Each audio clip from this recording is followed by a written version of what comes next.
오늘 우리가 읽은 말씀은 여러분들 효화행복 교재를 보시면 거기 제목이 있습니다. 범사에 찬양할 이유 이렇게 돼 있죠. 범사에 찬양할 이유 이렇게 돼 있습니다. 최근에 나왔던 찬송 중에 만 가지 이유로 찬송에 찬양에 그런 제목이 있는데요. 여기 보면 하나님을 찬양할 이유들이 굉장히 많이 나와 있습니다. 여기 효화행복 교재가 있으신 분들은요, 효화행복 교재를 조금 먼저 읽겠습니다. 읽고 하나님 말씀 함께 나눌 텐데, 먼저 첫 번째 단락에 있는 그 세 줄서부터 같이 읽겠습니다. 시작. 인간은 망각의 동물이다. 망각은 찬양의 입술을 마비시켜 하나님을 찬양할 수 없게 만든다. 하나님의 은혜를 기억하는 사람만이 하나님을 진정으로 찬양할 수 있다. 이렇게 되어 있습니다. 제일 마지막 단락의 세 줄, 하나님은 은혜 없이 살 사람은, 그 마지막 단락을 보시죠. 끝에서 세 번째 줄서부터 같이 읽겠습니다. 시작. 사람은 은혜 없이 살 수 없다. 살아가는 것 자체가 하나님의 크신 은혜이다. 비록 가진 것이 없어도 구원의 하나님을 인하여 기뻐했던 하박국 선지자처럼 걸음마다 함께 하셨던 하나님의 은혜를 기억하며 찬양하는 효자가 되자. 아멘. 오늘 시편 103편은요 찬양하라고 부릅니다. 오늘 이 말씀을 보면서, 이 말씀을 통해서 우리가 깨달아야 되는 것, 찬양이라는 어쩌면 그 부르심입니다.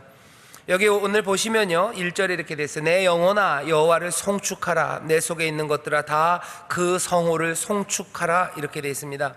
내 영혼아 여호와를 송축하며 그 모든 은택을 잊지 말지어다.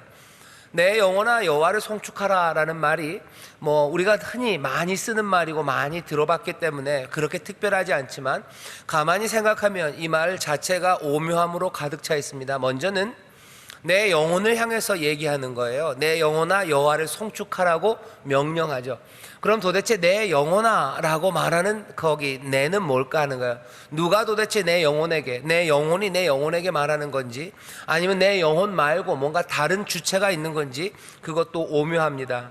내 영혼아 여호와를 송축하라 라고 말하는 그 사람은 누굴까? 거기서부터 오묘함은 시작돼요. 또 하나, 내 영혼아 여호와를 송축하라 라는 말 자체가 우리를 약간 좀 곤란하게 만듭니다. 송축하라고 여기 써 있는 그 말이요, 영어로 번역할 땐 bless라는 말이에요. 축복한다는 말이에요. 여호와를 축복한다라는 거, 여호와의 성호를 축복한다라는 말이 오묘합니다. 하나님이 우리에게 복을 주시는 것 같은데 우리가 여호와를 축복한다고요?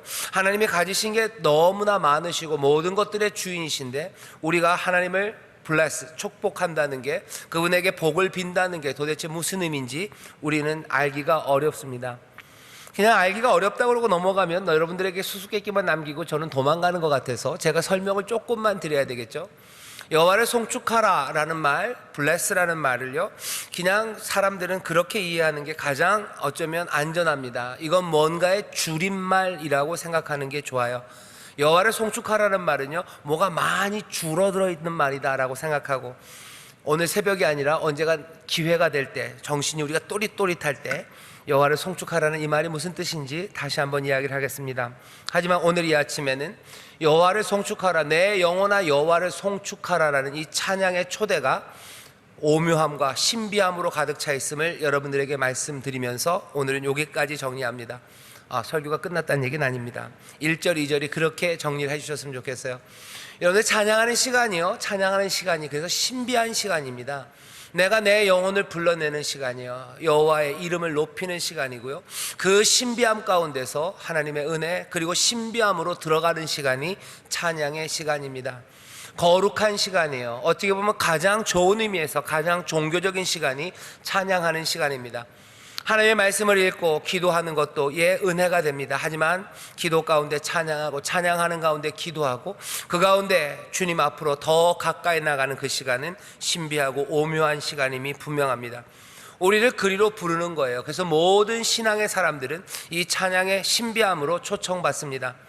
에베소서에 보면 성령의 충만함을 받으려, 때가 악하죠. 그러니 성령의 충만함을 받으랍니다. 성령이 충만한 사람이 해야 되는, 아니 나타나는 결과의 가장 처음 시작은요 시와 찬미와 신령한 노래로 서로 화답하기 시작하는 거예요.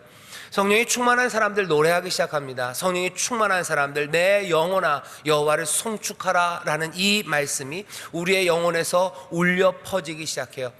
어느샌가 내 영혼아 라고 나를 부르는 건요, 나 자신이 약간은 분리되어 가는 게 보이는 겁니다. 내가 분리되어 가고 나를 보기 시작해요. 그리고 거기에서 주의 이름을 부르기 시작합니다. 이 모든 것들이 성령의 충만한 가운데 이루어져요. 말세가 될수록, 때가 악할수록 사람들은 찬송합니다. 때가 악해서 마음이 지칠수록 사람들은 찬송해야 돼요. 이 신비함으로 나와야 됩니다. 마음이 무너진 사람, 눈물 나는 사람, 어쩔 줄 모르는 세상의 어려운 가운데 그 길을 찾지 못하는 사람들, 말세 때가 악할 때 사람들은 성령의 충만한 가운데 시와 찬미와 신령한 노래, 이 노래로 내 영혼을 부르고 그리고 또 지쳐있는 다른 이들을 불러야 됩니다. 함께 찬송하자고 밤마다 내 영혼을 끌어올려야 되고요, 온 가족이 함께 노래하자고 하나님 앞에 그 송축의 노래를 불러 하나님 앞에 찬송하는 그 시간이 필요합니다. 오늘 우리가 시편 103편을 읽으면서요, 다시 한번 찬송이 얼마나 중요한지 우리 온 가족이 새벽 기도하는 이 토요일날 우리 한번 다시 확인하셔야 됩니다. 이 신비와 이 오묘함을 놓치지 마십시오. 내 영혼아 여호와를 찬양하라. 오늘 본문의 끝에 가면요, 이 찬양은 점점 확장되죠. 세상에 있는 모든 것들을 부릅니다. 천사들을 불러요. 능력이 있어 여호와의 말씀을 이루며 그 말씀의 소리를 듣는 너희 천사여 여호와를 송축하라. 여호와를 봉사하며 그 뜻을 행하는 너희 모든 천군이여 여호와를 송축하라. 천사와 천군들을 불러서 송축하라 그래요. 그리고는 22절의 마지막입니다. 여호와의 지으심을 받고 그 다스리시는 모든 곳에 있는 너희여. 하나님이 지으신 모든 것들아, 하나님이 다스리는 모든 것들아, 어떻게 해요? 너희 여호와를 송축하라. 그리고 마지막은 내 영혼아 여호와를 송축하라. 찬양이 점점 더 커져가기를, 온 세상이 여호와를 노래하기를 여기 시편 103편은 지금 부르짖고 있습니다. 그러면 왜 이렇게 하나님이 찬양받기 합당하실까? 오늘 여기 시편 103편이 우리에게 알려주는 단어는 하나입니다. 하나님의 인자하심이라고 얘기해요. 하나님의 인자하심을 인하여 찬양하랍니다. 은혜가 영원해요. 인자하심, 그 인자하신 사랑이 영원합니다. 그러니 찬송하랍니다. 그 인자하심이 과도하게 넘쳐납니다. 그러니 찬송하랍니다. 오늘 본문을 조금만 좀 살펴보죠. 오늘 여기 본문을 보면요, 인자하심이라는 이야기가 4번 나옵니다. 4군데 나와요. 처음 시작은 4절입니다. 여러분들 4절을 보시죠. 4절 보면 이렇게 되어 있습니다. 내 생명을 파멸해서 구속하시고 인자와 긍휼로 관을 씌우시며. 4절에 인자라는 말이 나오죠. 8절 보시면 여호와는 자비로우시며 은혜로우시며 노하기를 더디하시며 인자하심이 풍부하시도다, 이렇게 되어 있습니다. 11절 보시면요, 이는 하늘이 땅에서 높음같이 그를 경외하는 자에게 그 인자하심이 크심이로다. 인자하심이 3번째 나와요. 4번째 인자하심은 17절입니다. 여호와의 인자하심은 자기를 경외하는 자에게 영원부터 영원까지 이르며. 이렇게 인자하심이 4번이 나옵니다. 이 인자하심을 따라 가보면요, 송축해요. 여호와를 찬송합니다. 왜? 인자하심 때문이에요. 그런데 그 인자하심이라는 그 사랑이 도대체 무슨 일을 했는지 그것들을 보면 됩니다. 무슨 일을 합니까? 3절부터 이렇게 돼 있어요. 저가 내 모든 죄악을 사하시고 내 모든 병을 고치시고 내 생명을 파멸해서 구속하시고 인자와 긍휼로 관을 씌우시며 좋은 것으로 내 소원을 만족케 하시고 내 청춘으로 독수리같이 새롭게 하시는도다. 여호와께서 의로운 일을 행하시며 또 압박당하는 모든 자를 위하여 판단하시는도다. 인자와 긍휼로 하시는 일이 뭡니까? 3절부터 6절을 쭉 보면요, 인자가 하는 일은 다른 것 아니에요. 세상을 바꾸는 일입니다. 변화시켜요. 어떻게? 아주 강력하게 변화시킵니다. 생명을 파멸해서 구속하셔요. 파멸이요, 멸망당하는 그곳에서 건져내는 변화가 뭐예요? 인자와 긍휼로 이루어지는 거예요. 모든 죄악은 사실은 죽음입니다. 하지만 죄악에서 사하시고 용서하시는 변화입니다. 내 모든 병은 사람을 죽게 만드는 거예요. 하지만 병에서 고치시는 일입니다. 죄악에서 사하시고 병을 고치시고, 이 모든 것들을 우리는 뭐라고 얘기합니까? 구원이에요. 죄는 죽음으로, 병도 죽음으로 가야 되는 그 길을 다 되돌이키시는 거죠. 죄가 있으나 사하시고 병이 있으나 다시 고치시는 모든 구원과 그 변화가 무엇으로요? 인자와 긍휼로 그 일을 행하셔요. 우리 인생의 관을 받아야 되는 사람들이 아닙니다. 어쩌면 우리는 형벌을 받아야 되는 사람이에요. 하지만 그 모든 것들을 다 인자와 긍휼이 우리에게 관을 씌우셔요. 우리의 소원이 만족하게 돼야 될 이유가 없습니다. 하지만 우리의 소원을 만족하게 하시는 건 인자와 긍휼이에요. 하나님의 사랑이, 그 인자와 긍휼이 어떤 일을 하신다고요? 세상을 바꿉니다. 바꿔도 그냥 바꾸는 게 아니에요. 완전히 뒤집으시고 강력하게 변화시키시는 건 하나님의 인자와 긍휼이에요. 사랑이 이깁니다. 사랑이 내 삶을 바꿉니다. 그러니 그 사랑, 그 영원한 넘치는 사랑을 어떻게 하는 거예요? 그 영원한 사랑을 노래하는 거예요. 여러분, 하나님의 사랑을 노래하십시오. 왜? 하나님의 사랑이 이 세상을 바꾸기 때문이에요. 하나님이 우리를 사랑하십니다. 그래서 어떻게 세상을 바꾸셔요. 하나님이 우리를 사랑하십니다. 그래서 우리의 병든 자들을 고치시고요, 우리의 모든 죄악을 사하시고 우리의 소원을 만족해 하시는 거예요. 그러니 우리는 하나님을 송축하고 노래합니다. 넘치는 사랑이에요. 그 선하심은 과도하게 늘 넘칩니다. 그 위대하신 사랑입니다. 그 은혜를 우리는 노래할 수밖에 없습니다. 인자하심은, 그래서 여러분들 기억하십시오. 사랑은 어떻게 해요? 사랑은 우리의 삶을 바꿉니다. 그리고 그 사랑은 영원한 사랑인 줄 믿습니다. 옆에 있는 분들에게 영원한 사랑이 우리의 삶을 바꿉니다 얘기하셔요. 영원한 사랑이 우리의 삶을 바꿉니다. 우리의 삶을 바꿔내시는 그 인자하신 사랑이요, 어떻게 하다고요? 영원합니다. 어제도 바꾸셨고요, 그리고 앞으로도 바꾸실 거고, 그래서 뭐요? 오늘 바꾸십니다.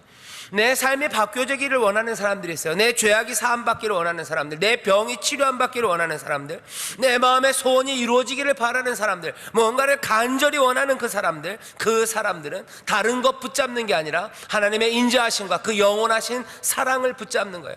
왜? 나중에 뒤에 나오지만 19절입니다. 여호와께서 그 보좌를 하늘에 세우시고 그 정권으로 만유를 통치하시는도다, 그렇게. 하나님이 세상을 만드셨어요. 그리고 세상을 다스리십니다. 그리고 그분의 사랑이 우리 가운데 있음을 우리는 알아요. 그러니 우리의 삶이 강력하게 변화시켜질 것, 우리의 삶이 달라질 것, 그 기대가 우리 가운데 가득합니다. 세상이 달라지기를 소원하는 사람들이 있어요. 그 사람들은 세상이 달라지기를 소망하는 소망은 아름답지만 그 밑바탕에 깔려있는 건 슬픔입니다. 아픔이 있으니까 세상이 바뀌기를 바라는 거예요. 간절히 바라는 겁니다. 소망이 뚜렷하고 소망이 클수록 그 밑에는 아픔이 큰 거죠. 마음이 많이 갈라진 사람들이요, 그 갈라진 마음 사이로 그 소망을 보기 시작하는 겁니다. 그런데 보이지 않죠. 아무것도 이루어지지 않을 것 같죠. 그러면 마음이 아픈 사람들은 소망의 창을 열었다가 절망, 그곳으로 굴러떨어지기 시작하는 거예요. 그 사람들은 노래 못합니다. 하지만 여기 오늘 시편 103편은 뭐라고요? 여기 인자한 사랑이 있다고 얘기해요. 이 인자하심이 있다, 영원한 인자하심이 있다. 그이가 세상을 펼쳐 만드신 분이시고 그분이 정권으로 세상을 다스리는 분이시다. 그분이 인자함으로 이제껏도 그랬고 앞으로도 그랬고 그리고 지금도 어떻게 하신다고요? 세상을 바꾸신다. 그러니 여호와를 송축하라고. 나뿐만 아니라 천군과 천사야 송축하라고. 하나님이 만드신 모든 것들아, 하나님이 다스리는 모든 것들아, 나와 함께 여호와를 노래하자고. 깊은 슬픔 가운데 소망, 그것들을 보았던 사람들은 하나님 앞에 찬송하며 나오기 시작합니다. 우리도 이 인자하신 사랑, 이 사랑이 세상을 바꿀 것을 기대하며 찬송하시고 앞으로 나오는 여러분 되시기를 주의 이름으로 축원합니다. 이걸 어떻게 압니까?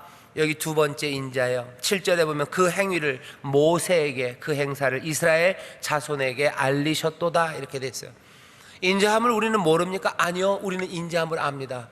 인자함을 어떻게 압니까? 우리가 하나님 앞에 와서 볼 수 있어요. 하지만 7절 8절은 뭔가 좀 다른 이야기를 해요. 그 행위를 모세에게, 그리고 그 행사를 이스라엘 자손에게 알리셨답니다. 우리는 매번마다 뭔가 신비한 것 앞에 나가서 봐야 되는 것만은 아니에요. 모세를 통해서 그리고 이스라엘 자손을 통해서 이미 우리에게 알리신 것들이 있습니다. 여러분들, 인자 앞으로 나오셔요. 그리고 그 사랑 앞으로 나오셔요. 그 사랑이 떠다니는 것 같고 붙잡을 수 없는 것 같아서 늘 내가 쫓아가야 된다고만 생각하지는 마셔요. 모세를 통해서, 이스라엘 자손을 통해서 우리에게 알리셨어요. 뭐라고 알리셨어요? 여호와는 자비로우시며 은혜로우시며 노하기를 더디하시며 인자하심이 풍부하심을 모세를 통하여, 이스라엘을 통하여 알리셨습니다. 출애굽기 34장의 이야기예요. 34장 6절부터 7절까지 여호와께서 자기 자신을 설명하시면서 나는 여호와, 나는 은혜롭고 자비롭고 노하기를 더디하고 인자함이 풍성하고 많은 사람들 용서하기를 좋아하는 여호와, 나는 그런 여호와라고 자기를 보이셔요. 하나님의 인자하심을 우리가 상상으로만, 아니면 그 신비 앞에 나가서만 만나는 건 아닙니다. 모세를 통해서 알리셨어요. 이스라엘을 통해서 알리셨어요. 역사를 통해서 우리에게 알리셨어요. 여러분들 하나님의 선하심과 인자하심에 대해서요, 우리가 안다는 사실을 여러분들 기억하셔야 돼요. 모세를 통해서, 말씀을 통해서 알리셨어요. 이스라엘의 역사를 통해서 알리셨어요. 이 세상 가운데 우리가 더 분명하게 아는 것은 십자가, 예수 그리스도의 이 땅에서의 죽으심과 부활하심, 그리고 그 승천하심을 통해서 하나님의 사랑하심과 인자하심이 얼마나 풍성한지, 그 사랑을 우리는 확증한 사람들입니다. 하나님의 인자하심을 우리는 붙잡은 사람들이에요. 그것들을 본 사람들이에요. 그 인자와 사랑이 지금 우리 안에 있는 사람들입니다. 인자하심이 내 삶을 바꿀 거예요. 그런데 질문이죠. 그 인자하심은 우리는 어디서 확인합니까? 정말로 그 인자하심이 있습니까? 거기에 대한 대답이에요. 인자하심은 있습니까? 예, 있습니다. 날마다 하나님의 사랑을, 날마다 성령을 우리에게 부으셔서 그 사랑을 확증하셔요. 날마다 십자가 앞에 나옵니다. 날마다 십자가 붙잡고 우리 그래서 찬송하는 겁니다. 십자가의 은혜가, 거기서 확인된 인자와 사랑이 내 삶을 어떻게 강력하게 변화시키시는 거예요. 내 죄를 하시고 내 병을 고치시고 내 마음의 소원을 만족하게 하시는 인자와 사랑은 어디서 확인됩니까? 십자가, 모세의 가르침, 이 말씀, 우리의 역사, 그것이 하나님의 인자와 사랑, 그것들을 확증합니다. 여러분, 하나님의 사랑이 없다고 얘기하지 마세요. 어디 있을까라고 궁금해하지 마셔요. 우리가 서로 사랑하는 것, 사람과 사람 사이의 사랑은 어디에 있는지 못 볼지 몰라요. 하지만 하나님의 사랑은 이미 확증하셨다고. 어디서? 그 십자가, 자기의 독생자를 내어주심으로 자기의 사랑을 확증하셨느니라. 이미 확인된 사랑, 그 인자가 우리 가운데 있습니다. 그리고 그 은혜가 우리 가운데 역사합니다. 성령 하나님을 우리에게 부으셔서 그 사랑과 인자함으로 우리를 가득 채우시는 거예요. 그러니 성령이 충만한 사람은 뭐 한다고요? 노래하는 겁니다. 그 사랑이 노래하게 하는 거예요. 사랑이 분명합니다. 하나님이 나를 사랑하심이 분명합니다. 하나님의 인자하심이 분명합니다. 그 인자하심이 나를 사하시고 나를 고치시고 내 소원을 만족하게 하시고 나로 하나님의 은혜 안에서 새롭게 살아가게 하시는 능력으로 역사하는 거예요. 그러니 십자가가 내 삶의 힘입니다. 십자가, 그거 붙잡고, 그러니 우리는 찬송하고 노래하는 겁니다. 그래서 인자가 없다고 얘기하지 마셔요. 하나님의 사랑을 보지 못했다고 얘기하지 마셔요. 그러면 안 됩니다. 왜? 십자가, 거기에서 흘러난 하나님의 사랑, 은혜, 그 보혈, 우리 찬송하죠. 그 보혈 지금 흐른대요. 날래게 뛰어나가자고 얘기합니다. 주의 보혈 흐른다고 우리 노래해요. 주의 보혈이 여기 흐른다고, 은혜의 강물이 흐른다고 우리 찬송하는 사람들이에요. 거기에 뛰어든다고 얘기합니다. 그 보혈이 나를 씻는다고 얘기합니다. 그 사랑과 은혜와 인자하심이 나와 함께 한다고 노래하는 사람들이에요. 그렇다면 이 인자가 내 삶을 강력하게 변화시킬 것, 그것들을 기대하시며 찬송하시기를, 그러며 일어서시기를 주의 이름으로 축원합니다. 오늘 여기 본문에 보면 세 번째 인자하심은 어디 나온다고요? 11절입니다. 이는 하늘이 땅에서 높은 같이 그를 경외하는 자에게 그 인자하심이 크심이로다. 인자하심은 큽니다. 과도합니다. 어떻게 해요?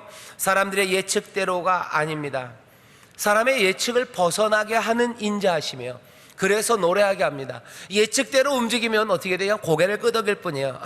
뻔해. 하지만 하나님의 인자하심은 뻔하지가 않아요. 뻔하니까 번데기 생각나는데요, 하나님의 인자하심은 뻔하지가 않습니다. 여기 보면 이렇게 되어 있어요. 9절이요. 항상 경책치 아니하시며 노를 영원히 품지 아니하시리로다. 우리의 죄를 따라 처치하지 아니하시며. 원래 뻔한 건 뭐예요? 죄를 따라 처치하는 겁니다. 죄에 대해서 형벌이 와야 되는 거예요. 하지만 죄를 따라 처치하지 않으셔요. 우리의 죄악을 따라 갚지 않으셔요. 갚아야 되는 게 당연하고 그냥 순리대로 가야 되는데, 인자하심은, 그 사랑은 예측대로 움직이지 않으십니다. 하늘이 땅에서 높은 같이 그를 경외하는 자에게 인자하심이 크셔요. 동이 서에서 먼 것 같이 우리의 죄가를 우리에서 멀리 옮기십니다. 어떻게 아비가 자식을 불쌍히 여긴 같이 여호와께서 자기를 경외하는 자를 불쌍히 여기셔요. 아비는 자녀를 불쌍히 여기기에 어떻게 해요? 예측대로 움직이지 않으셔요. 어쩌면 옆집 아저씨는 예측대로 움직입니다. 내가 옆집 아저씨에 뭘 깨면요, 나는 얻어맞을 거예요. 예측대로입니다. 하지만 아버지는 아니에요. 아버지는요, 세상을 예측과 달리 만들어요. 사랑이 아버지의 뜻이요, 새로움을 만들어냅니다. 사랑이 새로운 걸 만들어내는 거예요. 아버지의 사랑이 새로운 걸 만들어냅니다. 세상이 예측대로 움직일 것 같죠. 하지만 아닌 경우들이 있어요. 왜? 언제? 아버지의 사랑이에요. 아버지의 사랑입니다. 당연히 얻어맞을 줄 알았어요. 당연히 내가 책임져야 돼요. 당연히 내가 죽어야 되는 그 자리입니다. 하지만 아버지의 사랑이 새로운 것들을 만들어내요. 아버지의 사랑이 나를 건져냅니다. 아버지의 사랑이 대신 욕 먹어요. 대신 와서 모든 것들을 갚아주고 떠나십니다. 왜? 아버지의 사랑이기 때문에요. 오늘 본문에 뭐라고 설명합니까? 이는 저가 우리의 체질을 아시며 우리가 진토임을 기억하심이로다. 우리의 연약함을 아셔요. 우리를 긍휼히 여기시는 아버지의 사랑이에요. 그것이 세상이 순리대로가 아니라, 예측대로가 아니라 전혀 다른 새로운 일들, 그 일들을 우리에게 가져다 줍니다. 사랑이 새로운 일을 행하셔요. 사랑이 아니면 그냥 생각대로 됩니다. 뻔한 대로 가는 거죠. 당연히 돈 낸 것만큼 받을 거예요. 내가 한 것만큼 올 겁니다. 내가 준 것만큼 받을 거고요. 내가 받을 만큼 받는 세상이에요. 하지만 사랑은 아니에요. 준 것만큼 받지 않아요. 받아야 될 것 아니라 다른 것들을 주는 건 뭡니까? 사랑이에요. 아버지의 사랑입니다. 아버지의 사랑을 찬송해요. 우리는 그 인자하심을 노래합니다. 왜? 우리에게 늘 유익이 되는 방식으로. 어째서? 우리의 연약함을 아시기 때문이에요. 우리가 진토임을 알기 때문에, 우리의 체질을 아시기 때문에, 우리가 먼지임을 아시기 때문에, 우리가 아무것도 아님을 아시기 때문에, 하나님의 영이 아니면 우리는 생명이 아님을 아시기 때문에, 그 영이 우리 가운데 부어져야, 그 영이 우리 가운데 오셔야 우리가 생명이 됨을 아시기에, 이 인자하심은 어떻게 해요? 우리가 생각하는 것과 전혀 다른 일, 그 새로움을 우리 가운데 가져다 주십니다. 세상은 예측대로 움직이지 않을 겁니다. 왜? 우리를 사랑하시는 아버지의 인자하심이 있기 때문에 그래요. 세상은 예측대로 안 될 겁니다. 내 예측대로 안 될 겁니다. 여러분들의 인생에 대한 여러분들의 예측이 있을 거예요. 하지만 여러분들의 삶이 여러분들의 생각대로 안 될 겁니다. 나쁘게? 아니요. 아버지의 사랑이 계시기에 여러분들의 생각대로 안 될 거예요. 여러분은 에이 끝났다 싶을지 몰라요. 하지만 죄송합니다. 여러분들의 생각대로 끝나지 않을 거예요. 왜? 인자하신 아버지, 우리가 진토임을 아시는 아버지, 우리의 체질을 아시는 아버지, 그 아버지가 새 일을 행하시기 때문이에요. 그 아버지가 계시기 때문에요. 그 어머니가 계시기 때문이에요. 내 삶은 그냥 이렇게 주저앉는 건가 보다 라고 생각하고, 나는 내가 망쳐놓은 거 다 책임지고 이제 망하는 건가 보다 라고 생각할지 몰라요. 하지만 여러분들 생각대로 안 될 겁니다. 그렇게 예측대로 안 될 겁니다. 왜? 여기 인자하신 아버지, 내 체질을 아시고 내가 진토임을 아는 아버지, 우리를 긍휼히 여기고 우리를 불쌍히 여기고 우리를 위해서 모든 것들을 내어주실 그 어머니가 여기 계시기 때문이에요.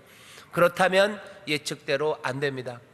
내가 가진 게 아무것도 없고 내 주변에 나를 도와줄 사람 없기 때문에 나는 굶어 죽을 거라고 생각해요. 나는 가난하고 나는 궁핍하고 나는 아무 소망이 없을 거라고 생각해요. 아니, 여러분의 생각대로 안 될 겁니다. 왜? 여기 인자하신 아버지, 선하심이 과도하게 넘치는 아버지, 사랑에 한이 없으신 어머니가 계시기 때문이에요. 그러니 여러분들 생각대로 안 됩니다. 세상의 생각대로 안 됩니다. 인자는 그런 능력이에요. 그 인자하심과 사랑은 그래서 새로움을 만들어냅니다. 상상하지 못한 것들을 마련해놔요. 아버지는 그러셔요. 고린도전서에서 바울이 그러죠.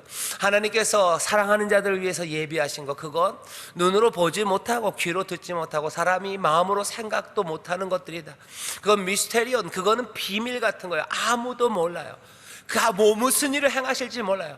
사람들의 예측은 이렇게 갈 거라고. 아니, 그건 넘는 미스테리예요. 그거 넘는 비밀이에요. 그거 넘는 선물이 준비되어 있어요. 성령 안에서 힐끗 보기만 할 거예요.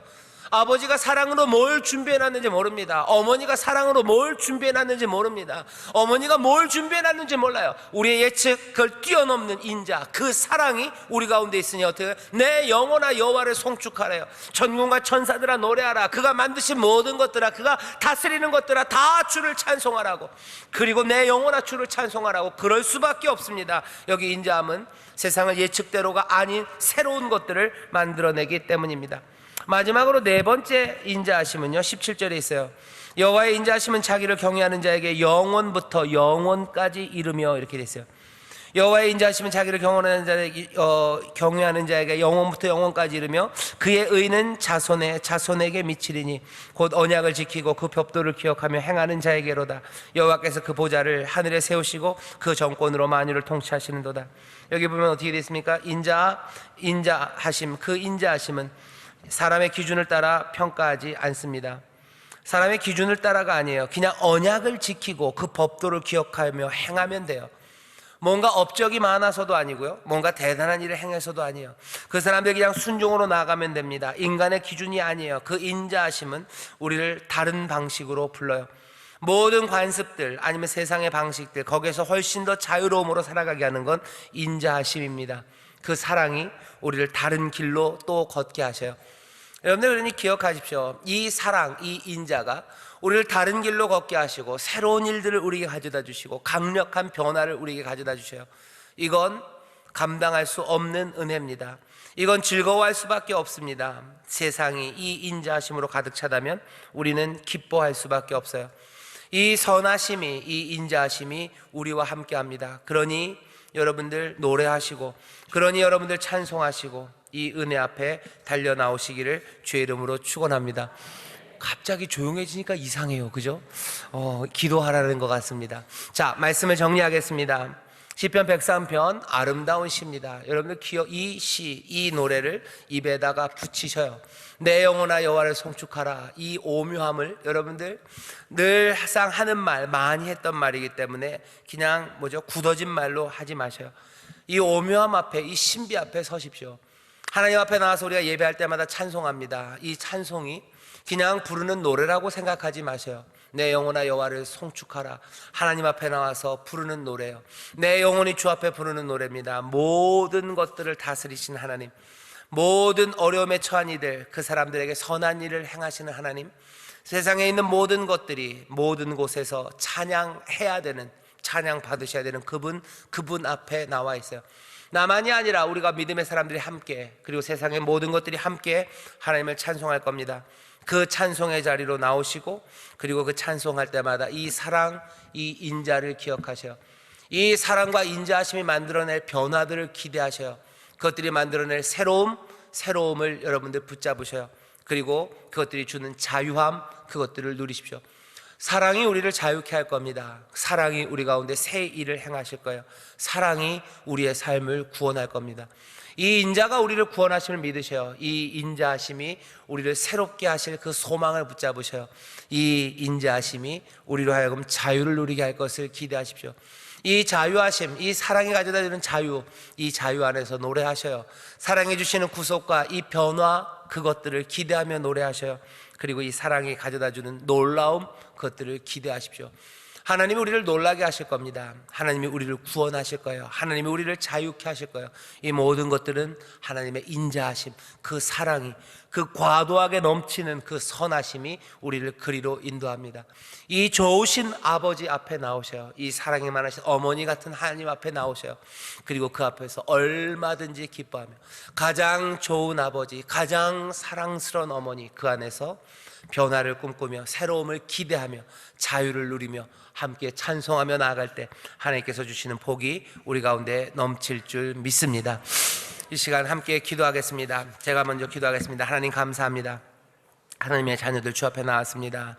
우리의 삶을 바꾸시는 그 놀라우신 능력 앞에 서게 하시고, 우리 가운데 깜짝 놀랄 선물을 준비하신 사랑 앞에 서게 하시고, 우리를 자유케 하시는 그 능력 앞에 우리를 서게 하시오니, 묶여있는 자들 찬송하는 가운데 자유함을 누리게 하시고, 아버지 삶의 변화를 꿈꾸는 소망의 사람들, 그 간절한 기도가 그 사랑 안에서 응답받게 하옵시며, 아버지 하나님 갑갑하고 눌려 어쩔 줄 모르는 이들이 그건 넘어 새롭게 행하시는 하나님의 놀라운 기적, 그 비밀을 보는 복된 자리가 되게 하여 주옵소서. 감사드리며 예수님 이름으로 축복하며 기도하옵나이다. 아멘.